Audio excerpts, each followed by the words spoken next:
একটা মানুষ মরে গেলে তার জীবন শেষ হয়ে যায় না, তাকে মানুষ মনে রাখে তার কাজের মধ্যে দিয়ে।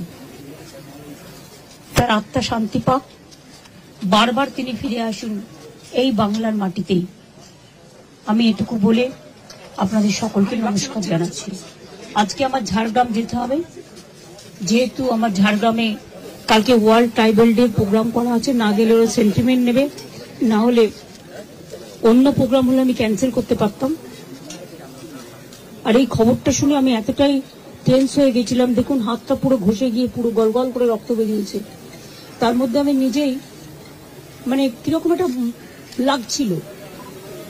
ফলে আমি এখন বাড়ি ফিরে যাব, ওখান থেকে তারপরে কিছুক্ষণ বাদে চান টান করে তারপরে আমি ঝাড়গ্রামে যাব। আমি ফিরাদ হাকিম, সিপি, ডিজি, সিএস সকলকে ইনস্ট্রাকশন দিয়ে গেলাম, এবং ববি আর অরূপ সারাক্ষণ থাকবে, টোটাল টেক কেয়ার করবে। যা যা প্রয়োজন দলের পক্ষ থেকে ওরা মিছিল করে নিয়ে যাবে, যখন দেখবে যেন কোনো অসুবিধে না হয়, পুলিশ যেন ঠিক মতো ব্যবস্থা করে সবকিছু, যাতে কোনো রকম কোনো অসুবিধে না হয়। আমি এটুকু বলে আপনাদের সাংবাদিকদের, সংবাদ মাধ্যমকে সকলকে আমার অনেক ধন্যবাদ এবং কৃতজ্ঞতা জানাচ্ছি। ব্যক্তিগত অনেক কথা আছে, কিন্তু সেটা আজকে বলার দিন নয়, কখনো সময় পেলে নিশ্চয়ই বলবো। আজকের দিনটা এই সময় তাদের পরিবারের পাশে দাঁড়ানোর দিন, এবং দল হারিয়েছে তাদের নেতাকে। আমি অন্য দল করলেও তাদের দলের সাথেও আমার সম্পূর্ণ সমবেদনা থাকবে।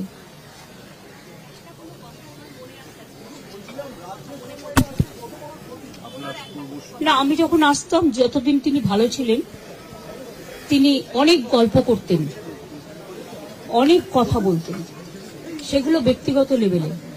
আমি সেসব কথা বাইরে আনতে চাই না।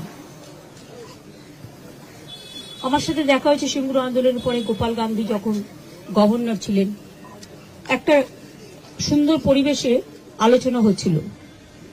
গোপাল গান্ধী তখন জিজ্ঞেস করলেন, আচ্ছা বলুন তো, ভরা থাক গানটার অন্তরাটা কি? উনিও বসেছিলেন, আমিও বসেছিলাম। আমি তখন বলেছিলাম, যে পথে যেতে হবে সে পথে তুমি একা, নয়নে আধার রবে, ধ্যানে আলোক রেখা। এই ঘটনাগুলো আমার মনে পড়ে। 92-তে যখন দাঙ্গা হয়, আমি ছুটে গিয়েছিলাম মহাকরণে, আমার কিছু দরকার আছে তোমার সাহায্য। আমি যখনই কোনো পরিস্থিতি দেশে বা রাজ্যে হয়েছে যেটা রাজনীতির ঊর্ধ্বে থেকে শান্তি রক্ষা করার জন্য, সেটা আমি সবসময় করেছি। এবং আপনাদের সকলকে বলবো, যেভাবে শান্তি রক্ষা করছেন আপনারা, সেইভাবে শ্রদ্ধার সাথে শোক জ্ঞাপন করুন।